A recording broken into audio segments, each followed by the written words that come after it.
இறால் வாங்கினா இந்த மாதிரி ட்ரை பண்ணி பாருங்கள், சூப்பராக இருக்குது. 250 கிராம் இறால் வாங்கி அதை க்ளீன் பண்ணிவிட்டு சேர்த்துருக்கேன் ஒரு ஃப்ரை பேனில். அதில் தேவையான அளவு வெங்காயம், பச்சை மிளகாய், தக்காளி எல்லாம் சேர்த்துட்டு 1 கப் அளவு கெட்டியான தேங்காய் பால் சேர்த்துருக்கேன். அதோட தேவையான அளவு மஞ்சத்தூள், அதோட தேவையான அளவு உப்பு சேர்த்துட்டு அப்படியே இதை லோ ஃப்ளேமில் வச்சு குக் பண்ணணும். இந்த தேங்காய் பால்லேயே நம்ம சேர்த்துருக்கிற எல்லாமே குக் ஆகி நல்லா வதங்கி எண்ணெய் பிரிஞ்சு வரும்.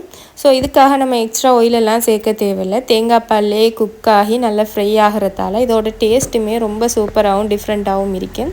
தேங்காய் பால் விருப்பமானாக்கள் கண்டிப்பாக இப்படி ட்ரை பண்ணி பாருங்கள். ஸோ இப்போ பார்த்தீங்கன்னா நல்லா குக் ஆகி தேங்காய் பால் எல்லாமே வற்றி இந்த மாதிரி எண்ணெய் பிரிஞ்சு வருது. ஸோ இந்த ஸ்டேஜில் நான் இதுக்கு தேவையான அளவு ஸ்பைசஸ் சேர்த்துக்க போகிறேன். நான் சில்லி ஃப்ளேக்ஸ் தான் 1 டீஸ்பூன் அளவு சேர்த்துருக்கேன். நீங்கள் தேவைன்னா தனி மிளகாய் தூள் இல்லைன்னா மிளகுத்தூள் கூட யூஸ் பண்ணிக்கலாம். நல்லா மிக்ஸ் பண்ணிவிட்டு இறக்கிட்டோம்னா சுட சுட இறால் ஃப்ரை ரெடி. சுட சுட ஒயிட் ரைஸ் கூட சாப்பிட்றதுக்கு ரொம்பவே சூப்பராக இருக்கும். இன்னும் ஒரு இன்ட்ரெஸ்டிங்கான வீடியோவில் சந்திப்போம். டேக் கேர், பாய்.